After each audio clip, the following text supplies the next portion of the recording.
You're listening to the Dre Area Sports Show, live on YouTube and X. Make sure to like, share, and subscribe. The Dre Area Sports Show is brought to you by SeatGeek. Use promo code Dre Area Sports to save $20 on your first purchase at SeatGeek.com. Power Brand Systems. If you're looking to build a website for your small business or YouTube channel, then check out Power Brand Systems. Use promo code 300POWER to save up to $300 on your first purchase at Power Brand Systems.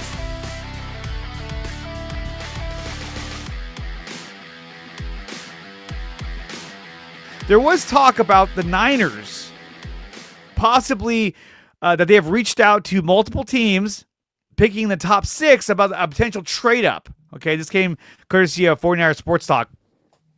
Now, I think every team inquires about, hey, if we were to move up, what are you looking for?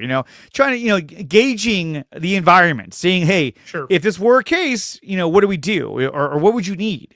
And so I think by default, every team is going to do that. So I don't really see it as like breaking news. I think it's breaking news that someone's saying it out loud and everyone's like, oh, but what do you think? Do you think San Francisco would actually make a trade to move up? And if they did make a trade, who do you think they'd make the trade to get?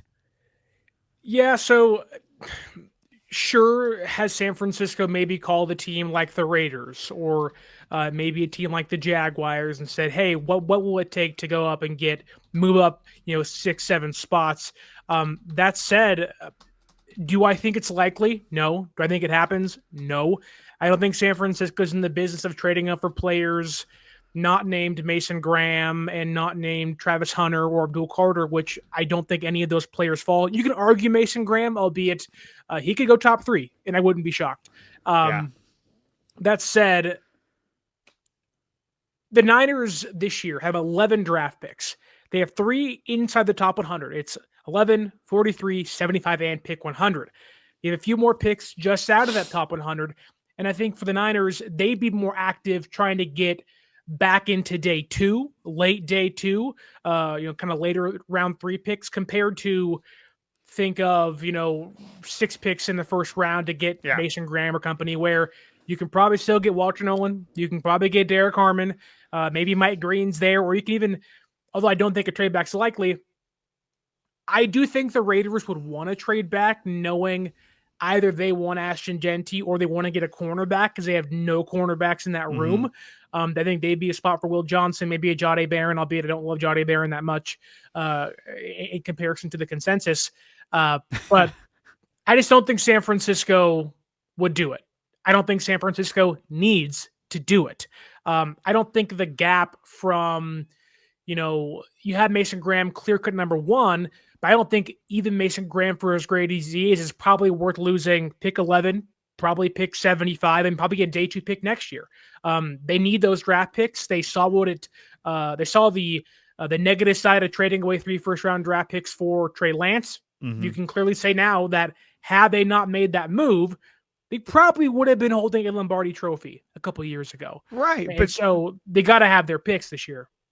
That's true. I 100% agree with you, but this is the Niners, and they've been aggressive. A team that have been aggressive. And so do you think that this could be a case where they say, hey, look, what if we trade future draft picks, move up, and get our Mason Graham, get a guy we really want without having to give up too much in the rest of this draft?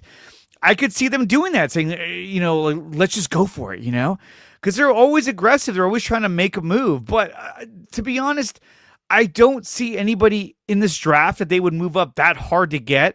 Abdul Carter would be amazing opposite Nick Bosa. But I think in order to get Abdul Carter, you're talking about the first 3 picks. Yeah. And I think, when you look at, let's say, I don't know, the Raiders and maybe the Jaguars, those are teams that maybe would trade back because they do have some assets already that they could still pick up more picks and add more pieces. But a lot of these teams are rebuilding. And I don't think like the Giants are not going to move out of 3. They're such an awful franchise anyway. They wouldn't even handle that right. But I think there's a chance that if a guy like Mason Graham falls to number 6, the Niners might call and say, hey, what would you want for that pick? Likely, it may even be the number 11 pick. But if the Niners were able to make a move to acquire the number 6 pick and keep number 11, which would be crazy, I think that they'd be more inclined to be like, hey, we're going to get 2 essentially top 10 picks. Let's do this. But at what cost, But I think every team has reached out to figure out, kind of gauge how much it would cost to make those moves. But based on the way the Niners have worked free agency, have done their NFL draft before, it wouldn't surprise me if they tried to make a move, a splash, to do that. But all indications are that they're not going to do that because they want to be a little more conservative and be more strategic when it comes to this year's NFL draft. Thank you for watching this video. If you want more of this content, then check out some of these recommended videos right here on your screen. Make sure you like, share, and subscribe to the channel. And if you want to support the channel, you can do so by going to my website, which is nicotina.net, and there are memberships available under Dre Area Sports.